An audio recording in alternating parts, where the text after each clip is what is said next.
Just imagine, ذرا سوچئے ایک جسم بغیر ہڈیوں کے کیسے رہ پائے گا؟ اسکیلیٹل سسٹم، ہڈیوں کا نظام. چھوٹے بچوں میں، انفنٹس میں 300 ہڈیاں ہوتی ہیں depending upon the counting of sternum. اور جب انسان بڑا ہوتا چلا جاتا ہے، دے فیوز ٹوگیدر، ہڈیاں آپس میں مل جاتی ہیں اور ان کی تعداد 206 سے 213 تک ہوتی ہے. 206 سے 213 کیونکہ کچھ لوگوں میں انگلیاں، پسلیوں کی تعداد کم یا زیادہ ہوتی ہے.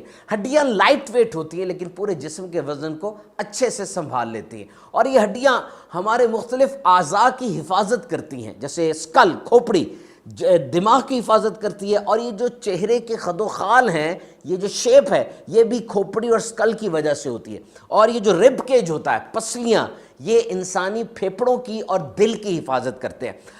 یہ بتائیے گا کہ کیا دانت یہ بھی ہڈی ہیں؟ ویسے یہ دانت اور ہڈیاں پورے جسم کے سخت ترین اعضاء ہیں اور پورے جسم کی 99% کیلشیم انہی دونوں میں ہوتی ہے. لیکن دانت میڈیکلی ہڈیاں نہیں ہیں. یاد رہے یہ ہڈیاں یہ زندہ چیزیں ہیں. These are the live tissues. ساری زندگی ان میں تبدیلی کا عمل جاری رہتا ہے اور یہ اپنے آپ کو خود ریپیئر بھی کر لیتی ہیں. اور ان ہڈیوں کے اندر بون میرو ہوتی ہے، ہڈیوں کا گودا. یہ ایک فیکٹری ہے جہاں پہ خون بنتا ہے اور ایک دن میں 200 ارب لال خون کے خلیے ان ہڈیوں کے گودے میں بن جاتے ہیں. آپ نے غور کیا ہوگا کبھی آرکیولوجسٹ زمین کھودتے ہیں تو اندر سے پرانی تہذیبوں کے آثار نکلتے ہیں اور ڈھانچے بھی نکلتے ہیں. ویسے تو پورا جسم ڈی کمپوز ہو گیا، یعنی مٹی کے ساتھ مٹی بن گیا، لیکن یہ ہڈیاں کیوں بچ جاتی ہیں؟ یہ خاص قسم کے میٹیریل سے بنی ہوتی ہے جن کو کولیجن کہا جاتا ہے اور پھر کیلشیم فاسفیٹ، یہ دونوں کا کومبو بن جاتا ہے جس وجہ سے ہڈیاں زیادہ دیر تک زمین میں محفوظ رہتی ہیں. اور آئیے اب سن لیتے ہیں کہ ہڈیوں کی مضبوطی کے لیے کون سی خوراک ضروری ہے. Vegetables and fruit.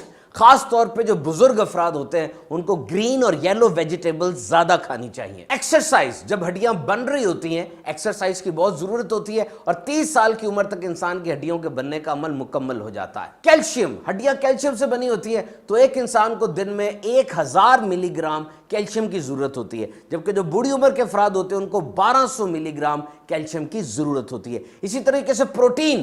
ہڈیاں 50% پروٹین سے بنی ہوتی ہیں تو وہ کھانے جو پروٹین اورینٹڈ ہوں جیسے پولٹری ہے، گوشت ہے، ان کو زیادہ استعمال کرنا چاہیے. کوشش کیجئے کیلشیم کھانے سے حاصل ہو اور اگر ایسا نہیں ہو سکتا تو پھر دوائیاں بھی لی جا سکتی ہیں. وائٹامن ڈی ہڈیوں کے لیے بہت ضروری ہے. دنیا میں 1 ارب افراد میں وائٹامن ڈی کی کمی پائی جاتی ہے. ضرور ڈاکٹر سے مشورہ کر کے وائٹامن ڈی سپلیمنٹس استعمال کیجئے. اوبیسٹی. جو لوگ موٹاپے کے مرض میں مبتلا ہوتے ہیں ان کو ہڈیوں کے فریکچر ہونے کا خطرہ زیادہ ہوتا ہے اور ان کی ہڈیوں کی کوالٹی بھی متاثر ہوتی ہے. اور اگر ٹوٹنے کی بات کی جائے تو پورے جسم میں ہاتھ کی ہڈیاں یہ سب سے زیادہ ٹوٹتی ہیں اور بچوں میں کالر بون کے فریکچر کے سب سے زیادہ کیسز ہوتے ہیں. ہڈیاں ٹوٹنے کی ایک بڑی وجہ روڈ ٹریفک ایکسیڈنٹ ہے اور جب کسی کی ہڈی کو ٹوٹ جاتی ہے تو پورے گھر پہ ایک ذمہ داری آ جاتی ہے. تو گاڑی، موٹر سائیکل دھیان سے چلائیے، ہیلمٹ کا، سیٹ بیلٹ کا استعمال کیجئے. گاڑی چلاتے ہوئے موبائل فون، کھانا وغیرہ بالکل استعمال نہ کیجئے. گاڑی آہستہ چلائیے. خیال رکھیے اپنا، اپنے خاندان کا اور سب کا.